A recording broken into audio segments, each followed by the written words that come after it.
What is good, everybody? Welcome back to another edition of the Off the Crossbar podcast here on YouTube, SoundCloud, Apple Music, Spotify, wherever you are listening or watching. We appreciate you. It is week 21. We've made it, folks. The final week of the regular season. He's Pat Gregoire. Find him at P. Greggy. I'm Teddy Jenner at Teddy Jenner. You can find the show at OTCB_podcast or on the Instas at OTCB podcast. I didn't think we would get here. I thought it'd be a lot longer wait, Patty, but we are here. What's going on? How the hell are you? We made it. We made it.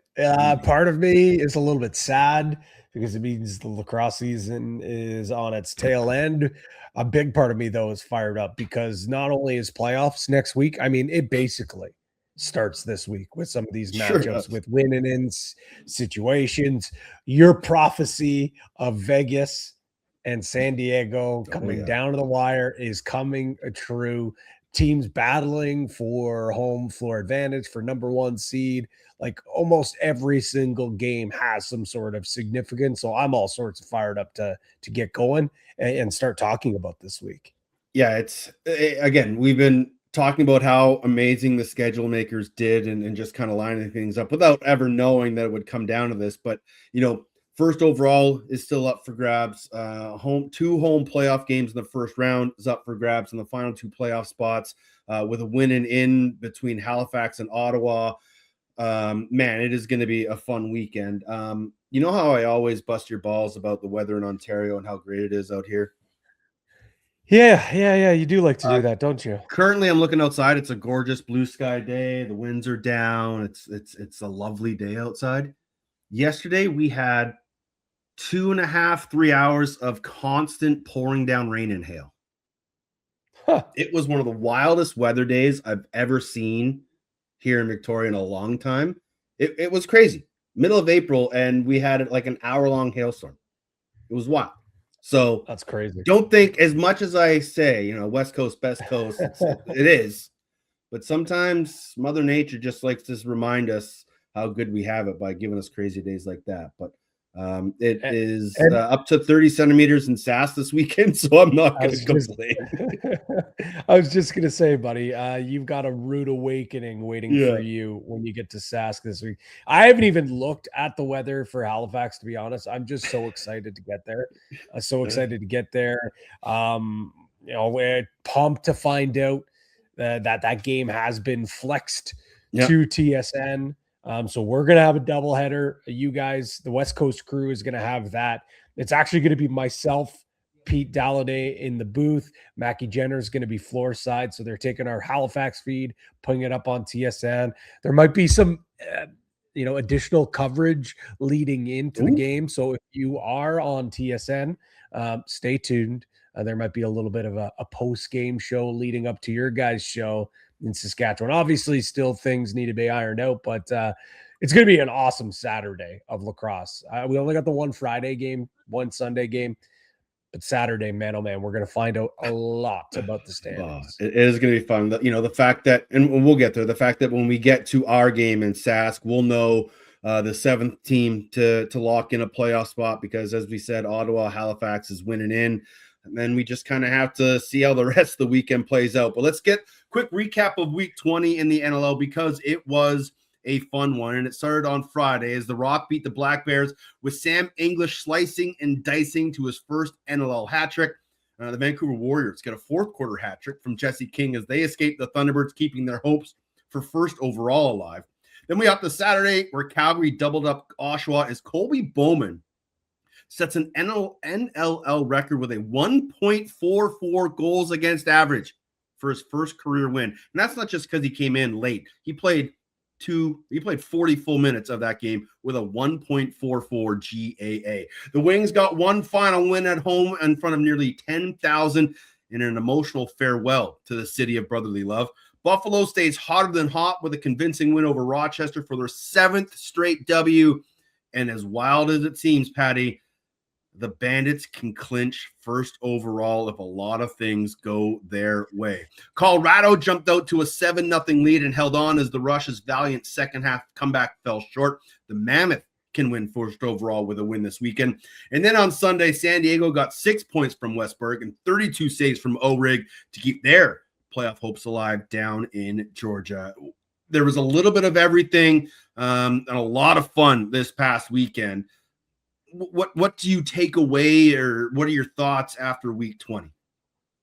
After week 20, I think there's a lot. I think, there's still so much in play, and it sets up for such a great week coming up into week 21. But I think my big takeaway, or something that I kind of was stewing on, is that we are going to have an intriguing scoring title race down the stretch. And I think we always knew we would, but it hasn't really been talked about. And I think that with the last couple of years, it's just kind of been Dane Smith and Jeff Teat, going toe to toe. Josh Byrne maybe sprinkled in there. But this year, we legitimately have, honestly, like 4 or 5 guys, 4 for sure, maybe even 5, that are vying for this scoring title. Just looking at it right now, Keegan Ball leads the way with 113 points. He has 1 game left. Dane Smith quietly behind him by 1 point, 112 points. Jeff Teat just 3 points back at 110.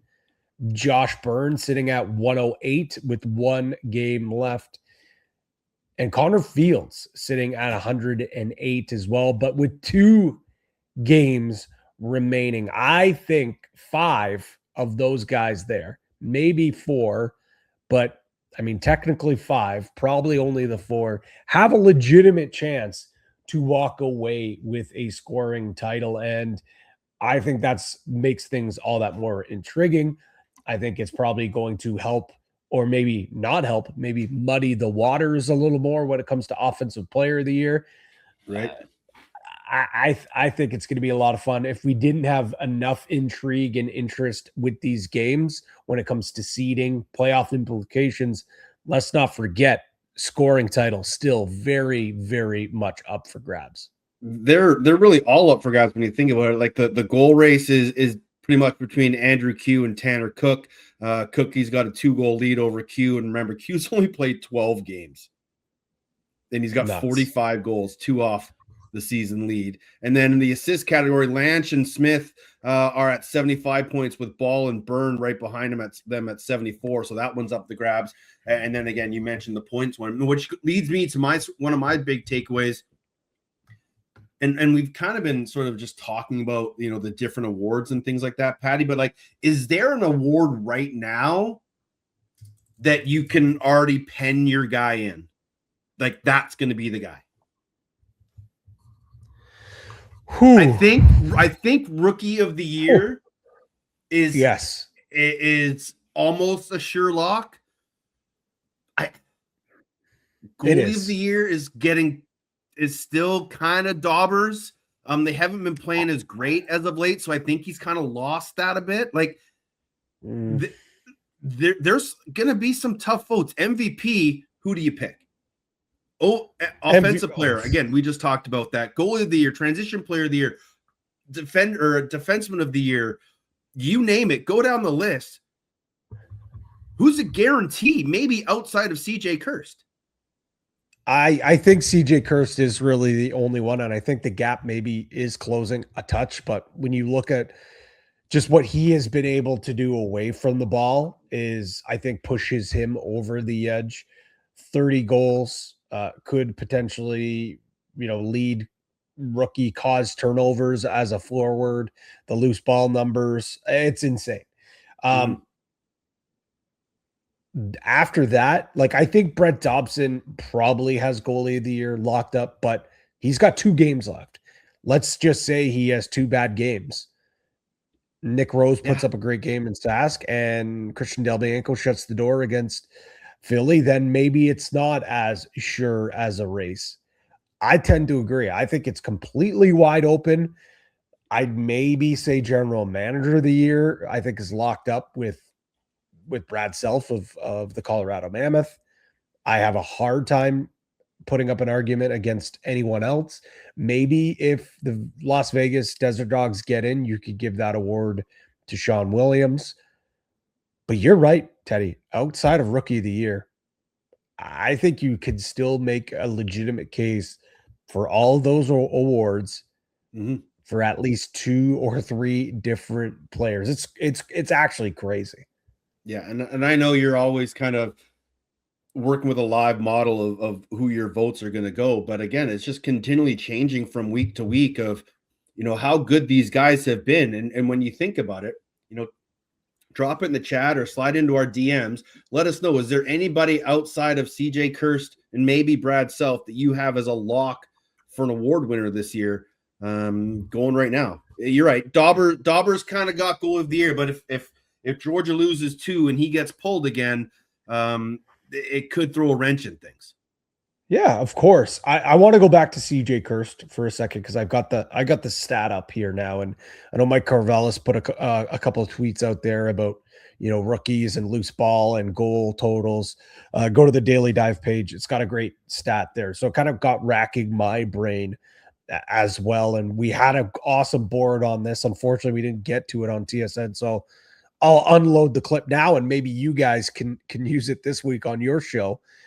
But CJ Kirst is he's already done it. He is the first rookie to record 30 goals, 70 loose balls, and 15 caused turnovers or more. Okay. First rookie to do it.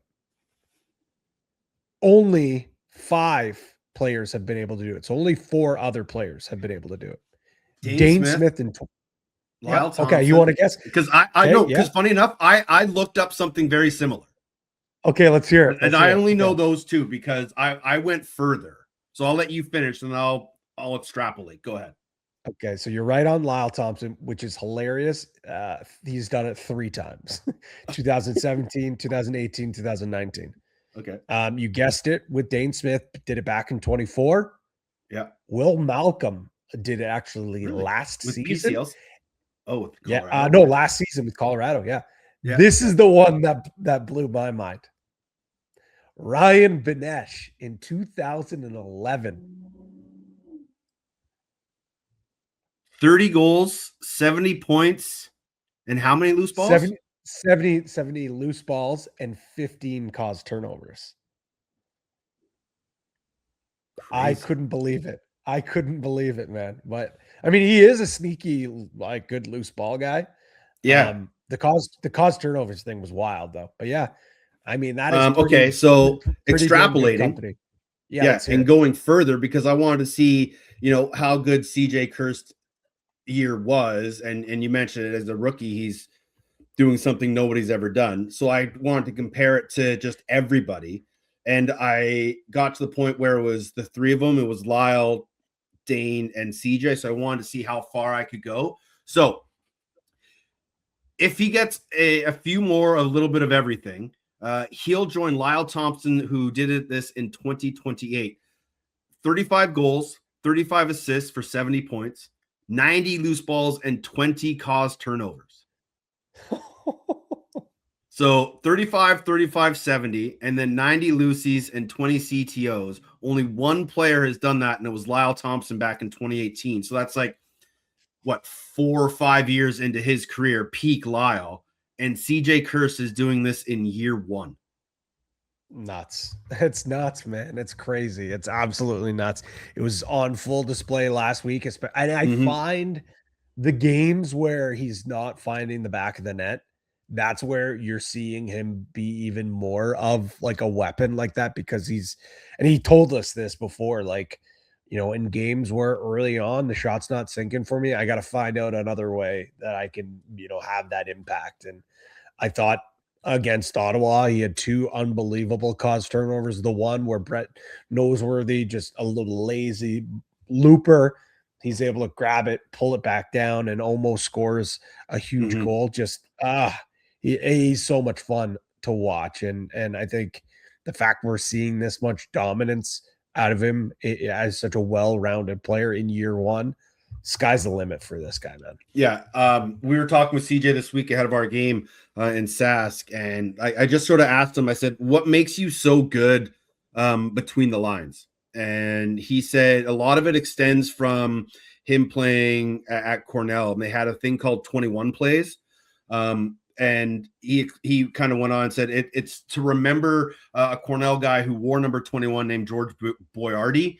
And he passed away. So they just kind of said, let's go make 21 plays. So that was sort of their thing at Cornell. It was just making that extra effort for somebody who can't do it. And just to leave it all out in the field. And it was the between the line plays, the box to box, those lines, those hustle plays, those 21 plays are game changers.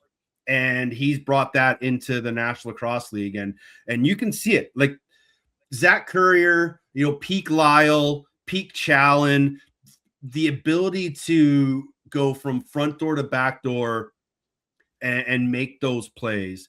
That takes a special athlete. That takes a special character because not everybody can do it. And not everybody has the ability to do it. But what CJ Kirst has done is, created the offensive defensive transition specialist. And we talk about, who's going to be the next short stick defensive mini from the U.S. To come in and take over. Aiden McGuire, probably going to be that guy who went first overall in the PLL draft. I can see a lot of NLL teams giving him a look. But who's going to be that next CJ Kirst style that front door, back door has that ability to play between the lines? Again, it's a special hybrid, but I think we're starting to see that style of player come out of the NCAAs and come out of the American ranks because we've always known and always said the one sort of attribute that Americans had over Canadians in the box game was just their overall physicalness and not physical as in like rough and tough, but their abilities to play that 80-foot, 90-foot game between the boxes because they're such good athletes is a special trait. And CJ Kirst exemplifies it each and every time he plays on the floor. Absolutely. We were hoping for Brad Self this week. We had a couple technical difficulties. We will effort him next week again because what he's done in Colorado has just been such a special thing to watch with injuries and the trades and unknowns. So we'll get to Self for next week. But let's quickly give you some playoff clinching scenarios. And I don't want to go through every single one of these because it's going to be doldrums. Head over to the NLL social media page. They've got a little checklist, which is actually a kind of cool little thing you can follow along.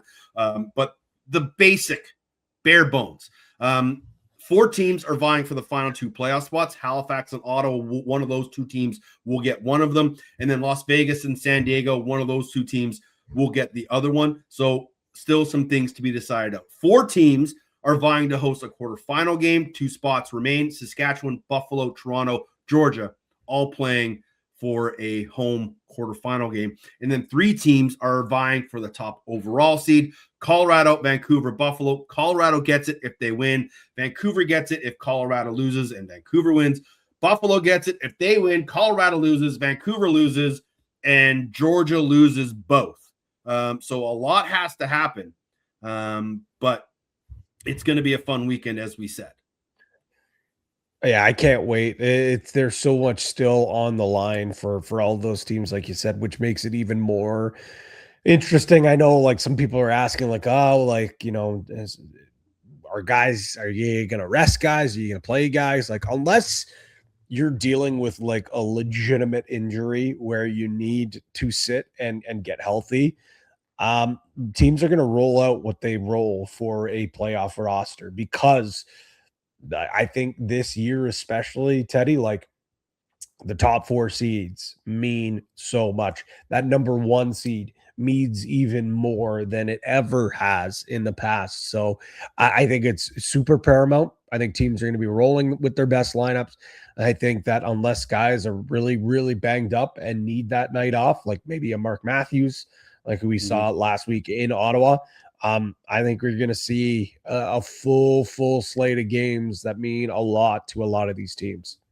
Yeah, and Mammoth fans, just so you know, if you guys do happen to lose in Saskatchewan, you can still clinch first overall with a Vancouver loss and either one Georgia loss or a Bandits loss. So if you happen to fall to Calgary, still a road for you to get in. Again, head over to NLL.com or NLL socials. They pretty much have all the breakdowns there. But still a lot can happen here in week 21. Time now, Patty, to ask the fans what they're thinking. Let's dip into this week's version of the OTCB mailbag. You've got mail. All right, we're going to start with a longtime listener, longtime contributor to the mailbag, Rebecca Tallman.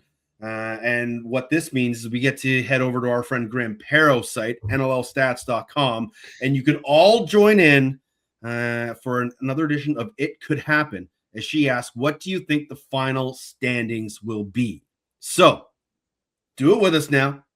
Head over to NLLstats.com. And now you have to do this on a computer. I've had some people message me, say, hey, where do I find this? I can't find it on my phone. Well, I don't know why. I'm not that smart or technical. But the It Could Happen feature isn't available on your phone. So you have to go to it on your computer. But on the left-hand side, just down there in the middle, it says Could Happen. All right, Patty, here we go. All right. Las Vegas at San Diego. Okay. Rochester at Georgia. Ottawa at Halifax. Buffalo at Oshawa. Colorado at Calgary. Toronto at Saskatchewan. Philadelphia at Vancouver. San Diego at Las Vegas. And Georgia at Rochester. What's your top 8? All right. My top 8 goes as the following. Colorado in first. Vancouver in second, both with 13-5 records. The Buffalo Bandits at 12-6 in third place. The Toronto Rock in fourth place at 12-6. The Saskatchewan Rush in fifth place at 11-7. Georgia in sixth place at 11-7. The San Diego Seals in seventh at 8-10. And the Halifax Thunderbirds in eighth at 8-10. Interesting. We are the same except for one game or one spot. And it's the Toronto Sask game. Okay. So you have Toronto winning that game?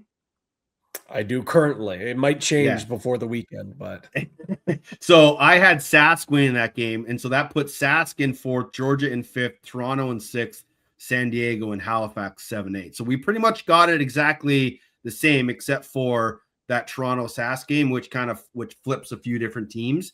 And then you have Ottawa, Vegas, Oshawa, Calgary, Philly. Mm-hmm. Wow. Yeah, and I think the game that kind of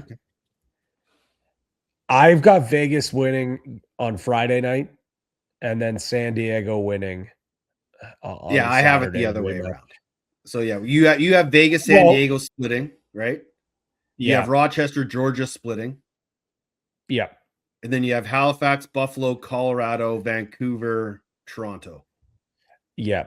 Here's the thing. The Toronto Philly or Toronto Sask was just flipped.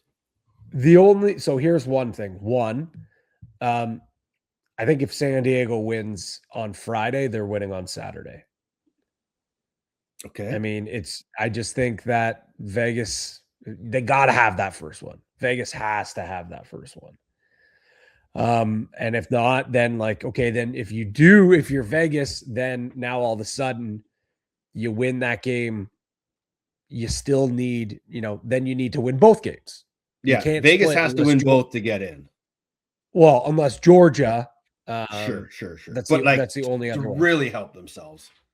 To control your own destiny. That is what needs to happen. So, again, this answer is probably going to change, Rebecca, but this is kind of how I see things shaking out currently. Yeah, fair enough. That's kind of how we're on the same page, Rebecca. We're on the same page. All right, let's get to our good friend Lucas Arger and Jacob McDonald. Lucas asked Rookie of the Year, who do you think it'll be? And Jacob McDonald says, should Sam English be considered for Rookie of the Year? We've already kind of talked about this. We all both kind of think CJ Kerr's name is, with semi-penned ink to be penned in there. Do I think Sam English could get there? He would have to have another phenomenal game this weekend, put the team on his back to really Yeah. even have a chance. I think he gets a lot of second place votes. I don't think he'll get first place votes. I think he's probably the number 2 hole for rookie of the year, because what we just talked about, like Sam English plays a 200-foot game and it's unbelievable. CJ Kirst plays a majority like 150-foot game, but that 150-foot game has just been unbelievable to watch, and doing all the little things that he's been doing. I being an American in his first year playing in the NLL, only his second year playing real box lacrosse. I think it's just an incredible feat, and it'll be a special career to watch. But I could see him getting the odd first place vote for Sam English. I just don't think he'll get enough to outlast CJ Kirst. Yeah, I think he's battling uphill already as it is, and same with Michael Grace at the start of the year. Who you and I were very heavy on him being a dark horse for the rookie of the year. I just think anytime in a rookie race, tie always goes to the offensive player. That's just maybe not necessarily how you and I vote, but how a lot of other voters do end up voting for this award. So, no knock on him at all. But, right now, if I had my ballot, Curse would be 1. And I think English probably 2 and Grace 3. And that's not a knock against Owen Hiltz or Nolan Byrne, who probably would be 3, 4, or 4, 5. But that's just kind of how I shake it. When you look at the impact of what each player has on their team, CJ Kirst is by far number 1. English and Grace are probably, 2A, 2B at this point. Yeah. Laxrat asked which potential 7 or 8 seeds, so Halifax, Ottawa, Vegas, or San Diego, would the higher seeds least want to face? So if you're in the top 4, which one of those bottom 4 teams are you most worried about in the first round in a 1-gamer? I've been thinking about this one, and I think at first I was kind of thinking San Diego, just with the fact that low scoring team kind of built for playoff lacrosse. But then you think about it, they've been in these scenarios before and they've almost come close, but they haven't been able to get it done. I think it's Halifax. I think when you look at Halifax and their record against those top 4 teams recently, they beat Buffalo already once. They just held Vancouver to an 8-7 showdown. Colorado has their number, certainly. Saskatchewan has had it as of late, but a couple of those games have been close. Halifax has the championship pedigree. What happens now if Randy Stotts comes back healthy? What happens if Thomas Hogarth comes back healthy? You just inject Casey Wilson into your lineup. Warren Hill is playing the best lacrosse of his career. I think that this is a team that a lot of teams probably don't want to play at all, especially considering all those things that you put there. But I think all 4 of these teams aren't going to be an easy out any way you slice it. And that's why, yes, of course, getting higher seed is super important. I don't think it's necessarily important from we got to play the worst team proponent. I think this is more for me, Teddy, it's home floor advantage. You're going to play a good team in round number 1. And in a one and done situation, I think any of these teams have the capability to knock off one of those top 4 teams. Where are you leaning here? I liked your thought about San Diego, but then, we think about past experiences in the playoffs where we thought, this team has it. But then they just kind of falter. So I don't want to just recency bias. I don't think they're the team that scares me, although the way Westberg's been playing the last few weeks, he's trying to just take that team on his back in the playoffs. Vegas's goaltending just still worries me, so I don't think they're a threat in that first round.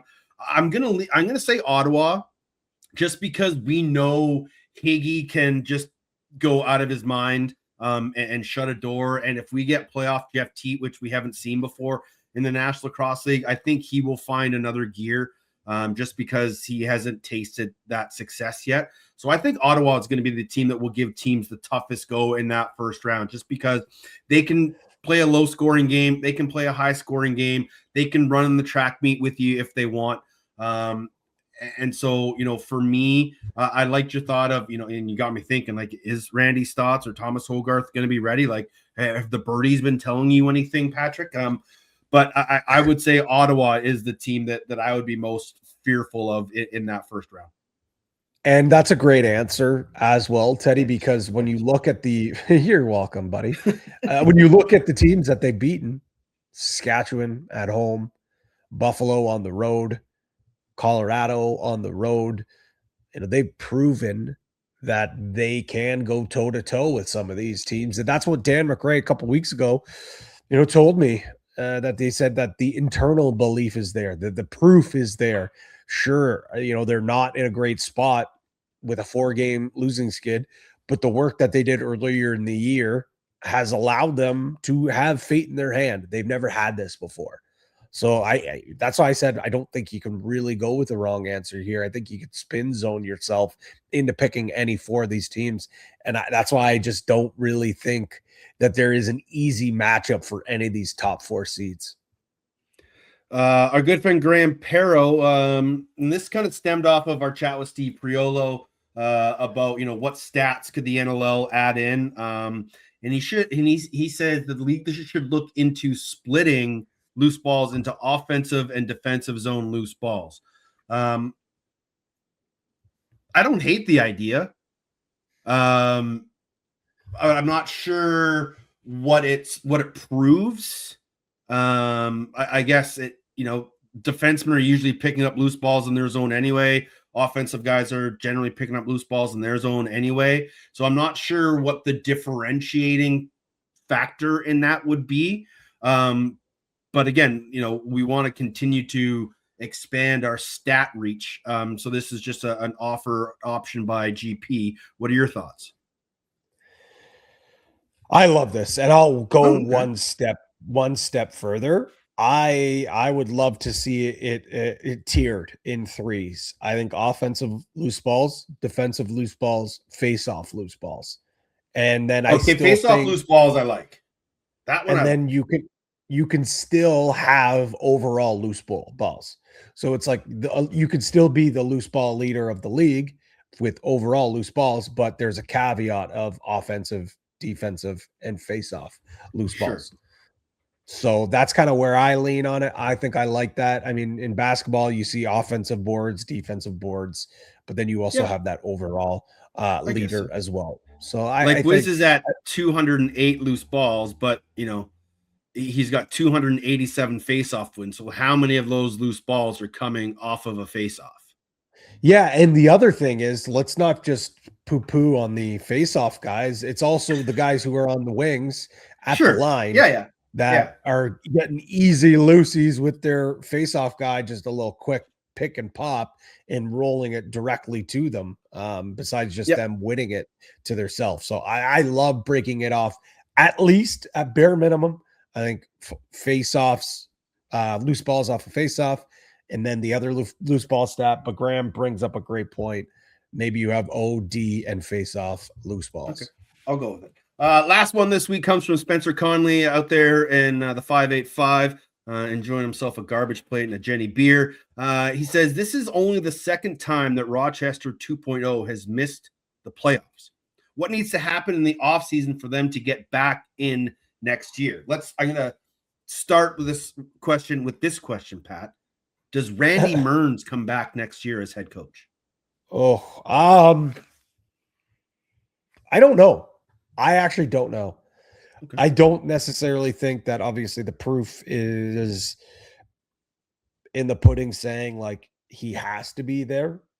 I also don't think he's done a bad enough job where you're saying absolutely no. I think you have to have an internal conversation with your leadership group saying, okay, like are these the guys that you want to lead, and including Randy and that entire coaching staff, or do you go fresh slate? I think if you go fresh slate, you're setting yourself back, and maybe you're going for not a rebuild, but a retool. Mm-hmm. So that's kind of where that's one fold. I think you could, if you do bring in Randy, you bring Randy back. Does he have autonomy of his assistant coaches? Are you going to insulate him with the assistant? There's just so many questions there. So Yep. No, I agree. to go back to his question though, first Yep. and foremost, kind of crazy that it's only the second time that they've missed the playoffs since coming back. I would have guessed maybe 3. That kind of just shows you a testament to what they've been able to do with this group. I think major changes do need to happen. And I don't think it's break it down to the screws, start over. No, they're not rebuilding. You said they got to retool. But I think maybe trading off a pretty significant offensive piece to improve your back end is something that probably needs to happen. I think addressing the goaltending position is something that absolutely needs to happen. So maybe trading one of those top offensive players to get a good goaltender is something that you need to do. But I would say major changes have to happen, but not where you're blowing it up. You're making 1 or 2 major moves that will then set yourself up for success going in the future. I don't know where you stand on this one though, Teddy. No, I'm in the same boat. I think the trade is something I'm not sure I would do, but in the world of sports and business, you often have to give up something to get something. So I think, if they do really want to improve that back end, whether it's defensively and or between the pipes, they will have to part ways with somebody. I'm just not sure which guy out the front door it would be, but you're right. If this team is getting into the playoffs, they just have to have more consistency out of that back end, because we knew their offense can put up the goals like nobody's business. Would you like to see them do that on a more regular basis? Absolutely. But the defense, and you were on it all year long from the jump, Patty, about how you weren't sold on this back end, and it's come to fruition, ever since was the Toronto game before the Vancouver game. They just haven't been themselves, and teams have figured them out. Teams are exposing their weaknesses. They got to Ralphie early. Maybe it's just as simple as, sending Rylan Hartley to a brainwashing camp, and just clear his entire memory of how to play lacrosse as a goalie and rebuild him. Because again, jokes, but it is obvious to me as a former player, as a former coach, as an analyst, whatever, that Rylan Hartley has a propensity to drop on 75, 80% of shots from the outside. And teams figure that out, and they can drop their stick and bring it up over the shoulder, and he continues to get beat, and he continues to get beat. Randy Mern said in his first broadcast, or in his first game, he told the broadcast crew that he had a conversation, and he showed concerns about how Rylan Hartley played, and that teams were figuring him out because he was dropping too much, and he's trying to fix that. So if they can maybe find a way to fix his style, I still believe Rylan Hartley can be an elite goaltender, but just not how he's playing. So fixing the back end, whether it's a new goalie coming in or just completely changing how their goaltenders play, this team does need to fix something, and it starts on the back end. It starts with getting meaner, bigger, tougher on the defensive side. I think the move of Zed Williams to the back door was a good, smart business decision for the Rochester Nighthawks to use his athleticism back there.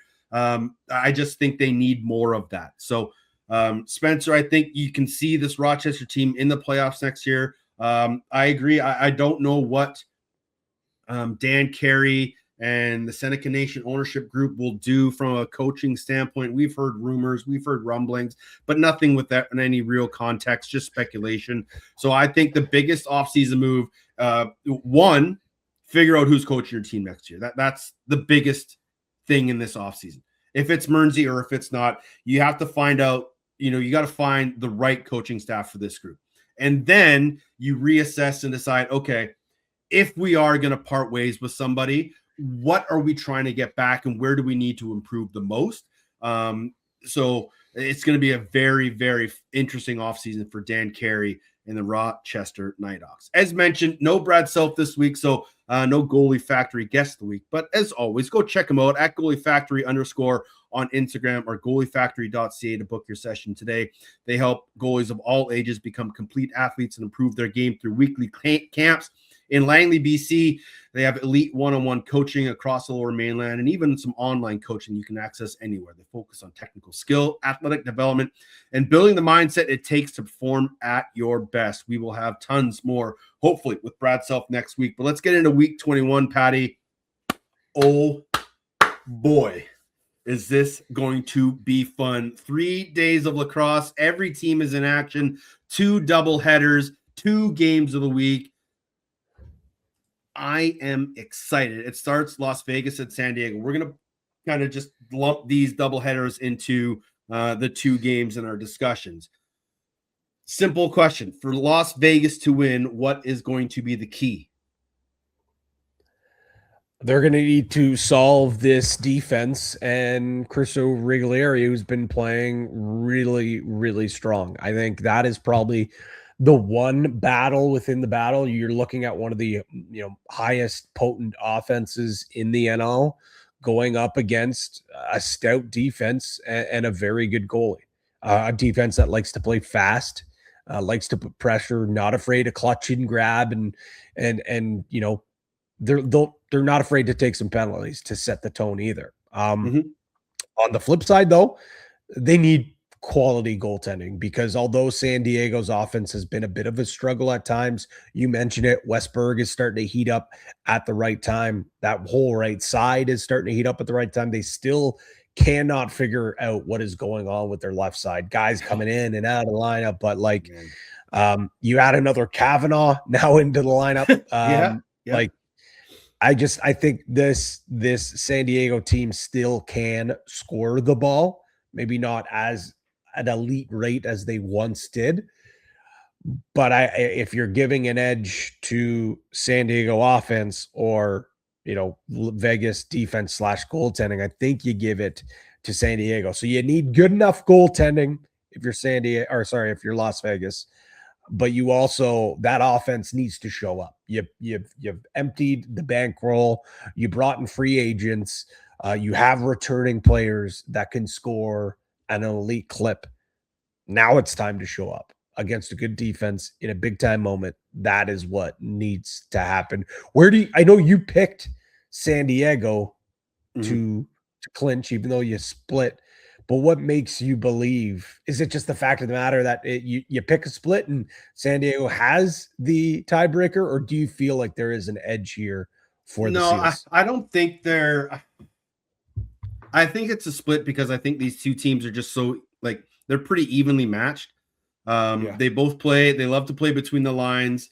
I think I give the offensive edge, probably to Vegas, just the way they've been playing. I give the defensive edge to San Diego with the way the O-Rig's been playing. Baptiste versus Hamer Jackson, probably give the edge to Baptiste in that one, even though it should be a good battle at the dot. The biggest thing for me, Patty, is if Vegas doesn't get 60 minutes from a goaltender, there's no way they win these games. And over the last few weeks, they haven't been able to get 60 minutes from their goaltenders.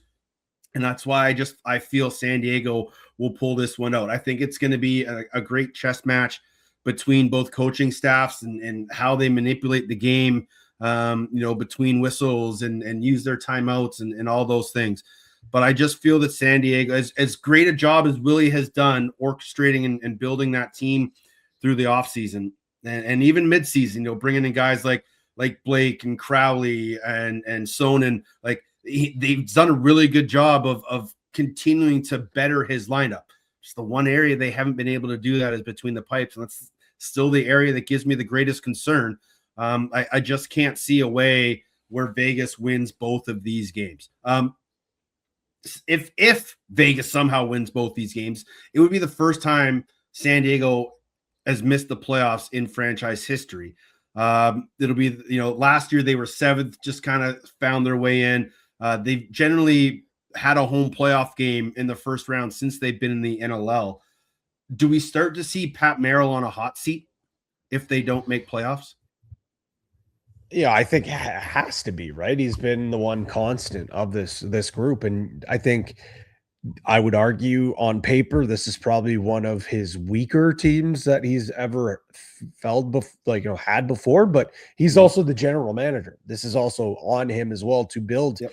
a better team. And I talked about how that left side they just all season long, and I'd argue the last 2 years they haven't been able to figure that out. I definitely would say that he's got to be on the hot seat. This is a group that doesn't matter that their quote unquote roster has taken a step back. This is a team that has to be in the playoffs, and that's what their belief is. So, whether something gets done this year or it's going into next year, it's the leash is short, whatever it may be.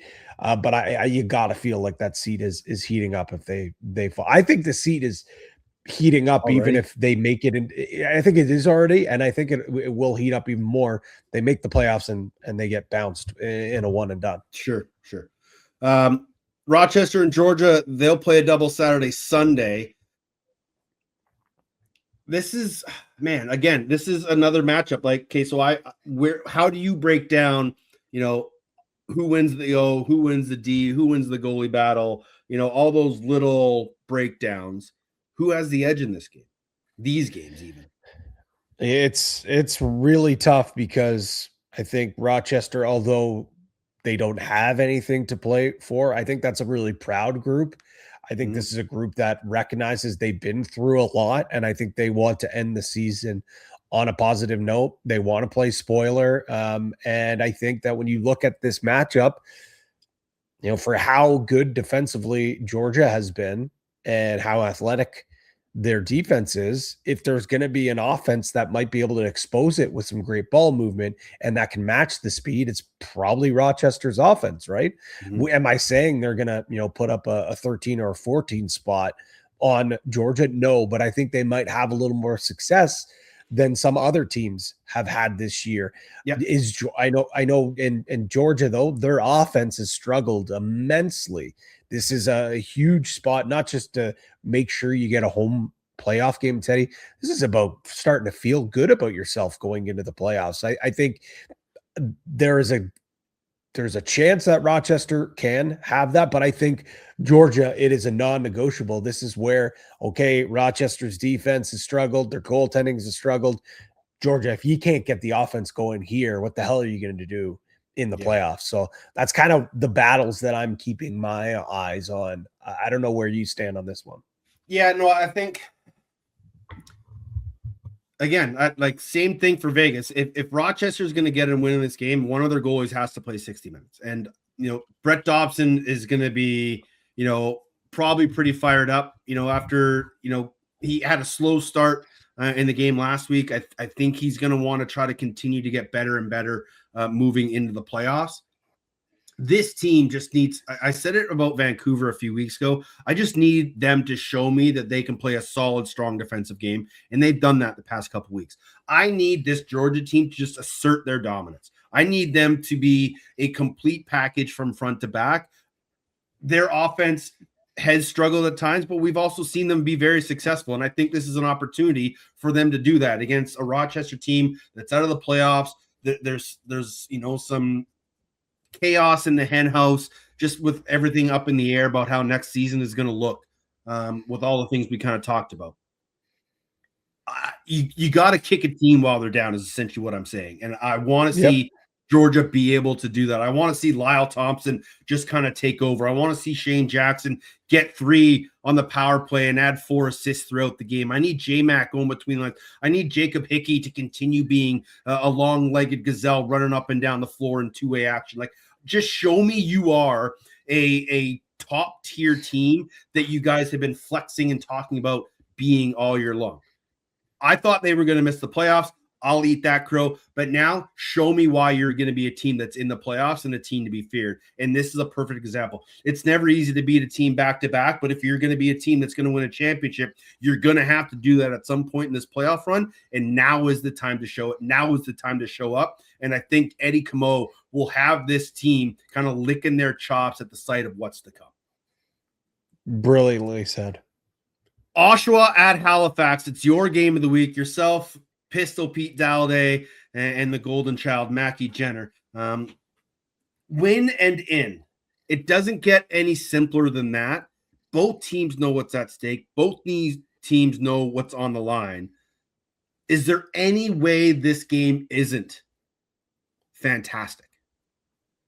No, it's going to be a banger. It's going to be everything that we expect it to be. A playoff, basically a playoff game. It is. The playoffs start a week early for Ottawa and Halifax. They told it's like us the playing round of the NCAA or the NBA. Yeah, exactly. That's exactly what this is. And, I think you have Halifax, who, if you talk to them at the start of the year, this isn't where they anticipated they'd be. If you talk to them during their 5-game losing skid, they probably also didn't think that they would be in this spot either. But they have played in these big games before. They have guys on this roster that have won championships before. They know what it takes to get there.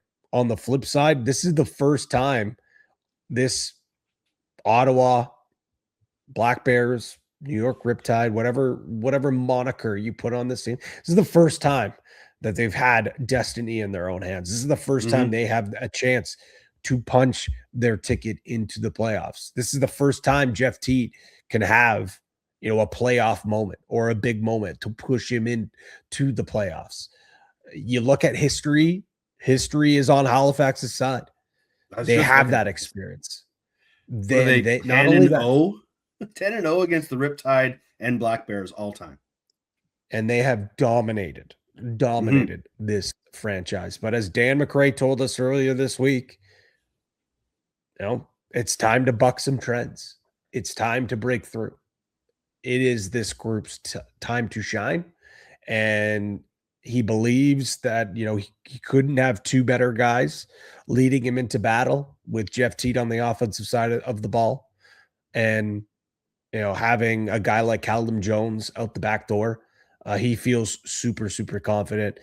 And I think this is just going to be an absolute banger. I think at the start of the year, Teddy, if you told me, hey, you're going to get Ottawa and Halifax first round of the playoffs in Halifax, win and get in, I'd be like, oh, that's great. That sounds like a perfect 4 versus 5 matchup, right? We're getting a week early, and it's not even in the playoffs. It's just for them to be either 7 or 8. We're getting some bonus playoff lacrosse on TSN this week, and it's going to be awesome.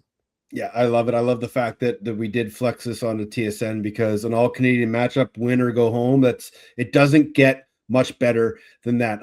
Again, I'm going to ask you, you kind of hinted at it.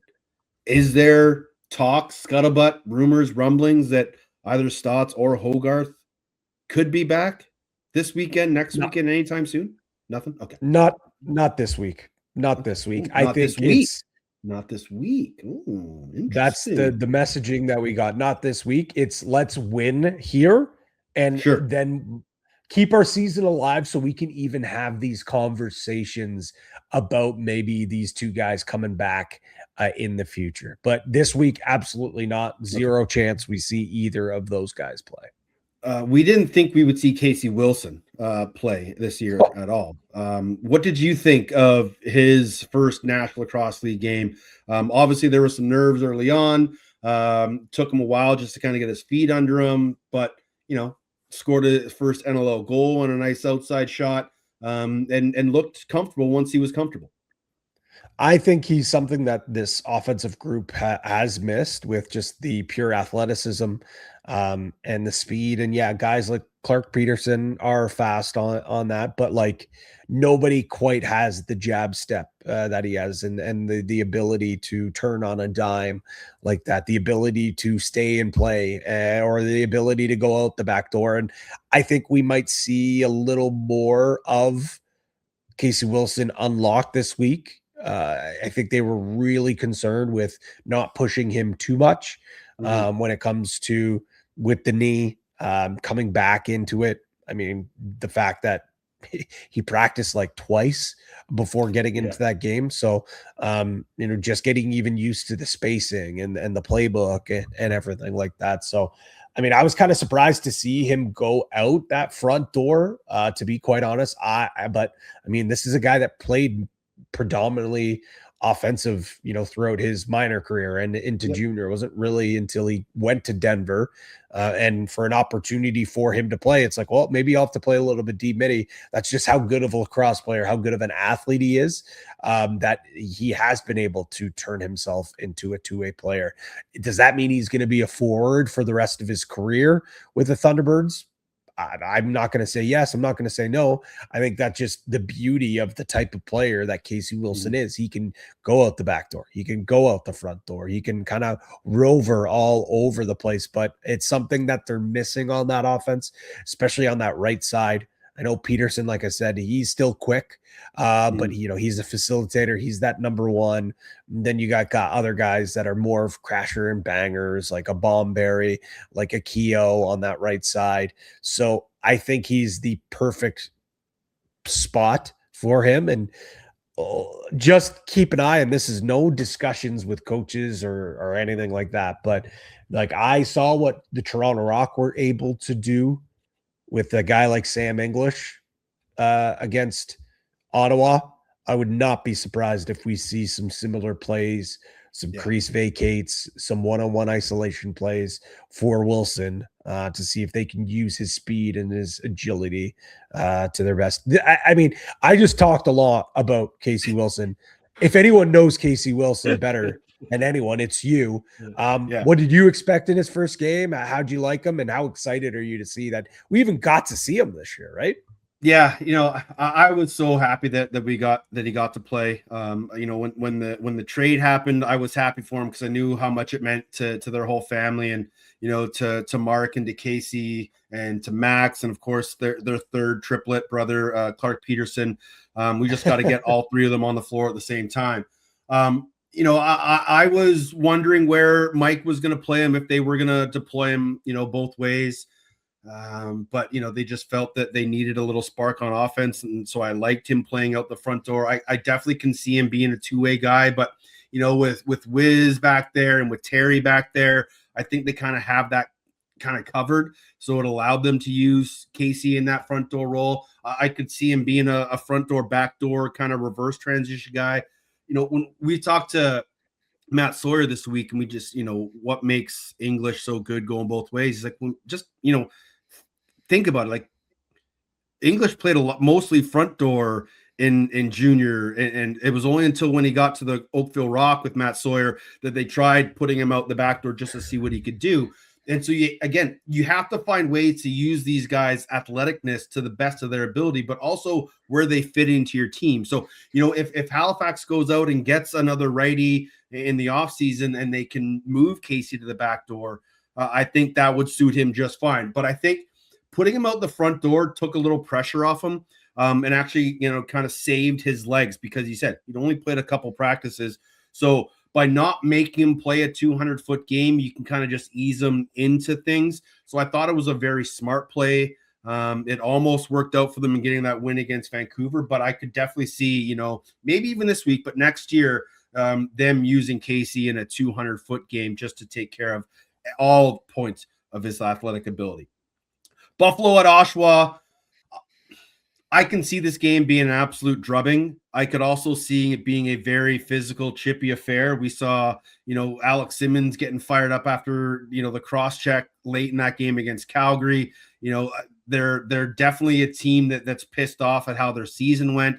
They're going up against the defending champs who are looking to win 8 in a row. This will be a fun game, but I don't see a way where Oshawa can win this game the way Buffalo's been playing. I just hope that it's like a entertaining, but it doesn't get stupid at the end of the day. I know Buffalo has a propensity to kind of flex their muscle, and I've always loved this about them, kick teams when they're down.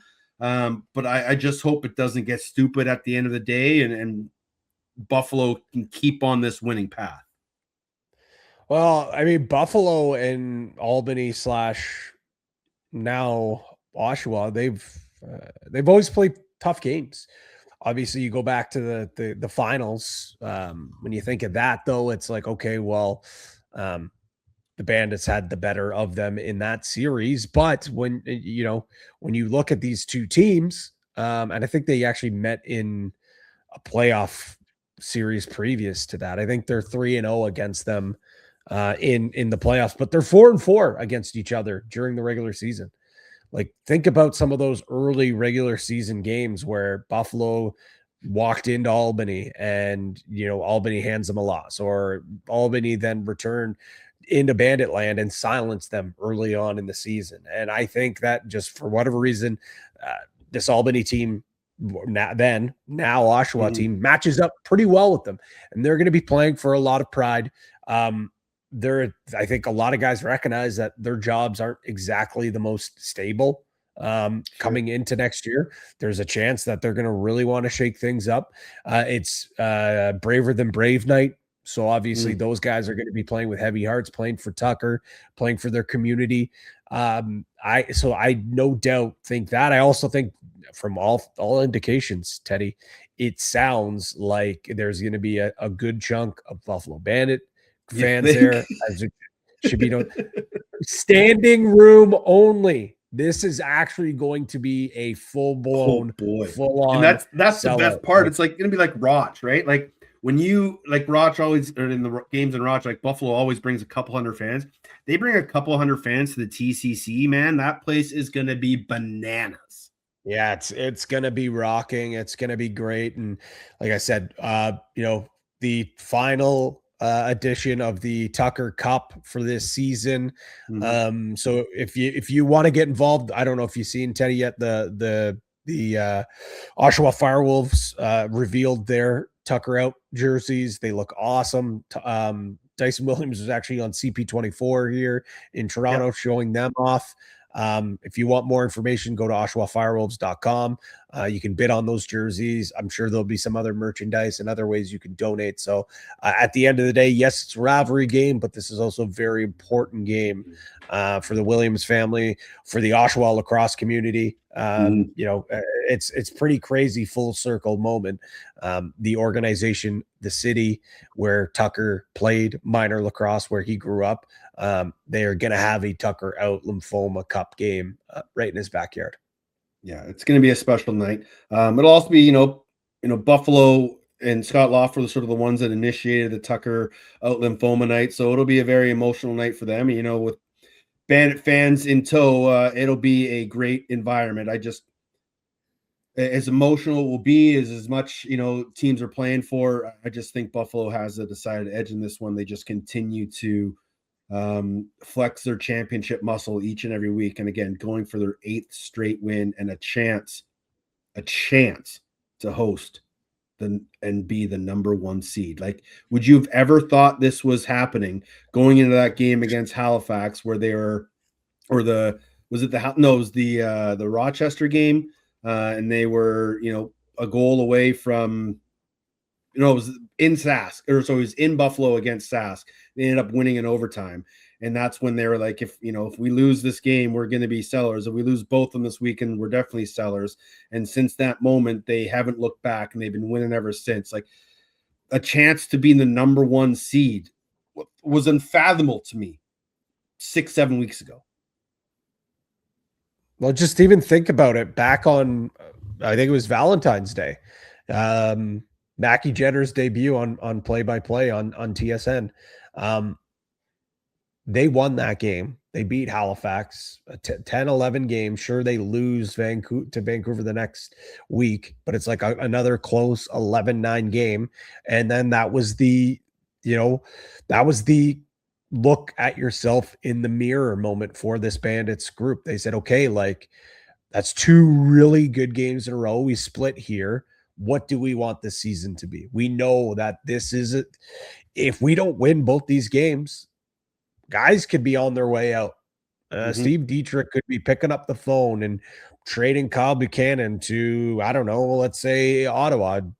Dan Dawson going to, I don't know, Toronto. Like, there is a real harsh Paul Dawson going to Toronto. Dan Dawson's already there on the bench. Yeah. Those conversations were about to be had. Oh yeah. And they were 1 shot away. If Josh Byrne doesn't score that goal and the ball goes down the other way and Saskatchewan scores, like, that is the butterfly effect.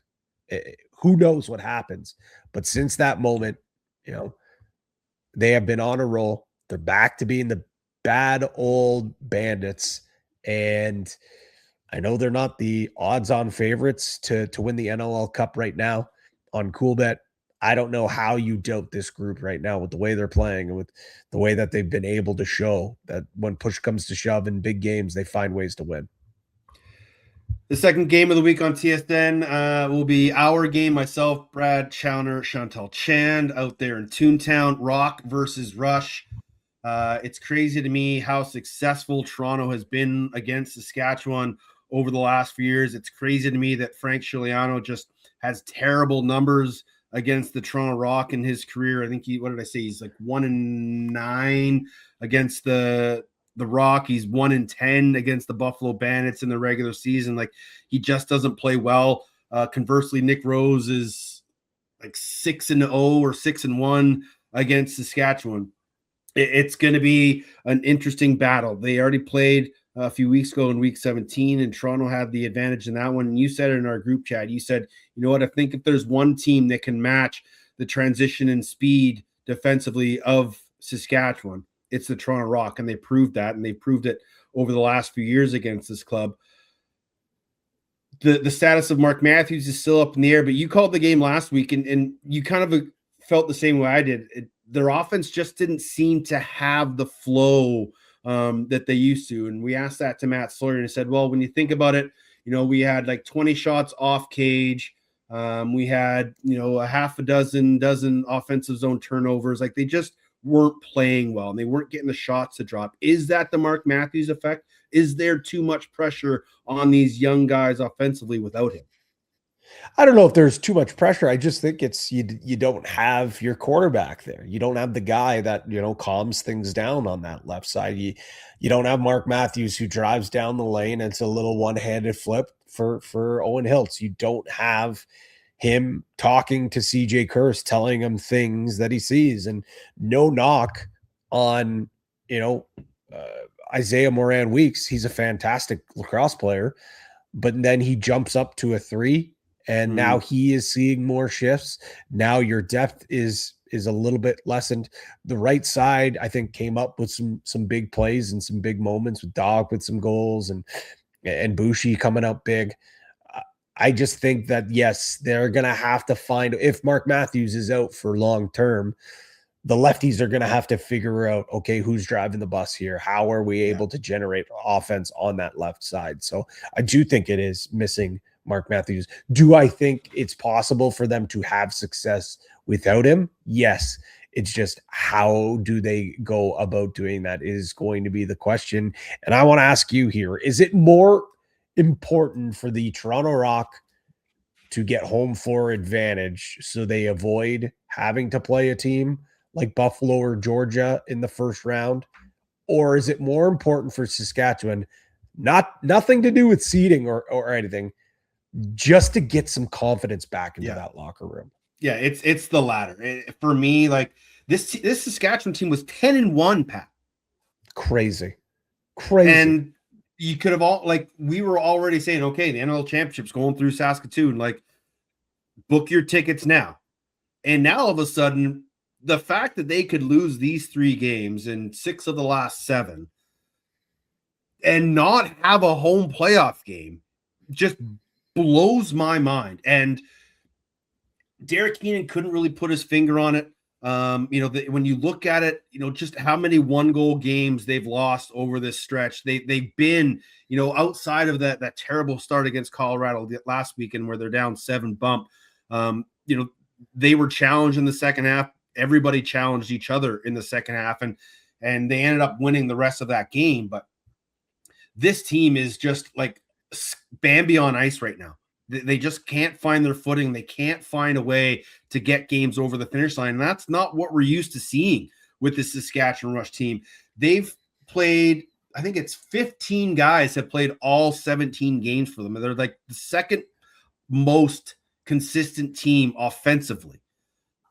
They've only, I think, dressed like 22 guys all year. It's not like they've been battling injuries like the Toronto Rock have been, or the Colorado Mammoth have been. Like, they've been putting out the same lineup almost each and every week. And maybe it's a bit of sort of fatigue, but maybe it's teams are starting to figure them out and building up the game plans because they know what to expect each and every week. They're not deciding, okay, is Sask going to go 4 rights, 3 lefts, or are they going to go 4 lefts, 3 rights? They can game plan. They can understand how this is going to work. For me, to answer the question, this game is so much more important for Saskatchewan to get a win, to just forget about everything that's in the past and just say, okay, cool. We won that last game. We achieved a home playoff game, which was always our number one goal. Now we can go on and build from there. If they have to start on the road, they're going to be either playing Buffalo or Toronto probably in that first round, which would be crazy. And those are 2 markets and 2 places you don't want to start on the road. So for mental sanity, for everybody in that team, that organization, their fan base, Saskatchewan needs this win at home. Mm-hmm. San Diego at Vegas, we already talked about in their doubleheader. Philadelphia, Vancouver is the only matchup we haven't talked about.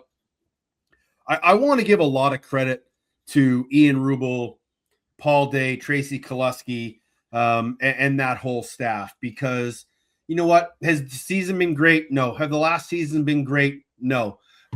But they've just continued to battle the last few weeks. That win over Vegas was unbelievable. Sure, you bring on the emotions of the last game in Philadelphia, playing in front of 10,000, like the biggest crowd they've had in the last couple of years, like everything that went behind that. But like, they've been showing that they can compete and they can play good lacrosse. Like whether it be Nick Demood or Deacon Knott, they've been salvaging the end of the season. So I want to give them a ton of credit because they've been playing that sort of spoiler role very well. If they beat Vancouver this year, it might be one of the biggest upsets of the season for me, just because of where these 2 teams sit, everything that's on the line for Vancouver. It's kind of how I felt last week. Vancouver coming off the bye week, off the loss to Buffalo. I didn't think there was going to be any chance they were losing that game to Halifax. It almost came to bite me in the ass. I don't think there's any way they lose this game to Philadelphia, but Philadelphia will make them work for every single minute and every single inch of that game. And if Vancouver comes out thinking, we got to win, we're going to get first overall, no big deal, then they're going to be in trouble. And I don't think Kurt Malosky will allow his team to do that because they already got punched in the mouth by Buffalo. I don't think you see that happen again. But I'm, the last game on a Friday night, the second to last game of the regular season, expect Philly to come out firing one last time. You do have to give them credit, not just for just a gritty victory at home. What a moment. Almost 10,000 people inside that building. What a send-off. The fight from Eric Fennell, everything. It was just, seeing that place rocking, you're like, man, only if there was, an ownership group that was committed to keeping this team in this city. Mm-hmm. And hopefully, fingers crossed, maybe there's somewhere where you can keep them in that area. But overall, just, you mentioned it, just their fight, even all season long. Like, I know it's at the start of the year, but they've beaten Colorado. They've won in Bandit Land. They beat Georgia in Georgia, and they beat Toronto at home. Yeah. Like they have an impressive win resume. It's unfortunate for them. They just haven't been able to bottle that up consistently. I think their goaltending, as you mentioned, has been phenomenal. Their defense has been vastly improved over the last month. Brendan O'Neill has been carrying the offensive load. There's no denying of that. And whoever takes over this team, if there isn't a dispersal draft, there's going to be some pieces and some building blocks. Yes, they are still pretty far away, but I think that there is some culture in that locker room. I think there's some really good pieces in there that a team can build apart. And you're totally right, Teddy. I mean, we called it last week, but we didn't say it with our chest enough that we said, man, Vegas has to be careful because they're going to be going balls to the wall for this community. There's no way Kurt Malosky allows this group to fall into that trap again. There's no, especially at home. There's no way. Yeah. There's no way they can. long time Wings fan from a distance. My brother played there. I remember when my draft year, I was hoping Marty O'Neill was going to draft me to the Wings. I was hoping to play there. It's a staple of the NLL. And we kind of said it last week when the news broke about, them looking for new ownership and probably won't be back in Philly. It was a sad moment. And I was thrilled that they got the crowd that they did. And that the game went the way that was peak Wings, right? You beat a team on the floor. There's fights. The fans are into it. Like with every moment, you could see them and feel the emotion. It's just sad that unfortunately for the foreseeable future, we won't have that again. But expect Philadelphia to come out firing. But as we said, expect Vancouver to have the decided edge in that game. That's week 21. Everyone plays. Everyone's got something to play for, whether it's pride or positioning. And it all starts Friday night, of course, on NLL Plus, ESPN Plus, TSN Plus, TSN Game of the Week, Ottawa at Halifax, and then followed up by Toronto and Saskatchewan, a full slate of games to end the regular season. And that means we have one more chance in the regular season to win you some Polar Bucks. Let's head over to Box Bets.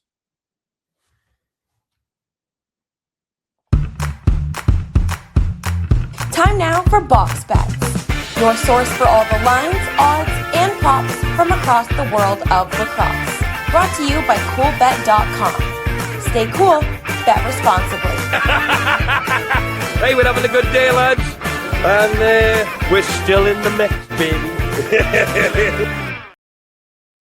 That polar bear gets cooler and cooler each and every week. I don't know how he does it. Last week in the Box Bets parlay, Josh Byrne, Curtis Dixon, Andrew Q all to score 3+ goals. Didn't happen. The exclusive, a hole-in-one at the Masters. We got it thanks to Sugar Shane Lowry. Bryson DeChambeau screwed us. Didn't make the top 20. Didn't even make the cut. So that one failed. I was hoping there was going to be a little bit of WrestleMania odds in our exclusives and our parlays this week, but we're too busy just wanting to watch WrestleMania and not be having to sweat whether Oba beats Brock or whether the Demon Balor beats Dominic Mysterio. So we're going to stick to lacrosse like we should always do this week, Patty, in our parlay and our prop shop. Yeah, it's, hey, maybe offline here, follow us on social media. Maybe we'll put together a little bit of a squared circle special courtesy of Cool Bet. But we'll go with lacrosse with these two parlays to start. I didn't cash the prop shop last week, but I'm feeling pretty good about this one. And this one has a bit of a theme for it. You mentioned Tanner Cook is leading the NLL in scoring with 47 goals. So I'm going to have him to finish with 50 goals. So him to register 3 or more goals. And then I took a little bit of a different angle, a different approach on this one. I talked about how tight the race is at the top. Well, I'm going to go Dane Smith to finish first in the NLL in points. So doesn't matter about the point total, knowing Jeff Teat, Keegan Ball, Connor Fields, all in the mix here. We'll need a pretty big night out of him. It's Tucker out lymphoma night. We know Dane Smith and Tucker were super tight. He always plays big in this game. I think he's going to want to go inside that building and have a big night and reclaim his scoring title. So I'm going to go with Dane Smith to finish first in points, Tanner Cook to finish with 50+ goals, and that will probably give him the goal scoring crown as well. Teddy, you've got the box bet this week. Let's hear it. All right, this week on our parlay, Halifax -1.5 versus Ottawa, Toronto Rock moneyline +117, and Philly Vancouver over 20.5, which is -10. Before the polar boost, that's a +832. So you're probably going to get, I don't know, maybe 875, 900 or so, Patty, on that one. So a good little boost. The Ottawa Halifax game, we talked about how Halifax has had their number. So give me the advantage there. Toronto on the road against Saskatchewan. It's going to be a fun game. But as we talked about, Toronto's had Sass number in the last few years, and then Philly at Vancouver. I think we're going to see a lot of goals in that one, one-sided. So give me the over at 20.5. We'll get the updated boosts over on coolbet.com under the exclusive tabs. Our parlays will be there. The last class boys parlays will be there as well. So tons to do over on Coolbet. Of course, we talk about WrestleMania. Odds are going to be up for that. But more importantly, Patty, NHL playoffs, NBA playoffs, the Heritage Cup this weekend is this weekend in the PGA. So tons going on over at Coolbet. Yes, and I saw you were interacting with the Coolbet Twitter account, and yeah, I was. Ask and you shall receive. I don't know why this popped into my mind, but it just seemed like after the news of the Sabres making the playoffs for the first time in 20 odd years, and then I was just thinking, man, Colorado could finish first in the NLL. They're going to finish first in the NHL. The Sabres are in. The Bandits are in. Like, I wonder what are the odds for an NLL and NHL final to include Buffalo and Colorado. And so I asked the Polar Bears, and they started typing away, and they gave me an answer, Patty.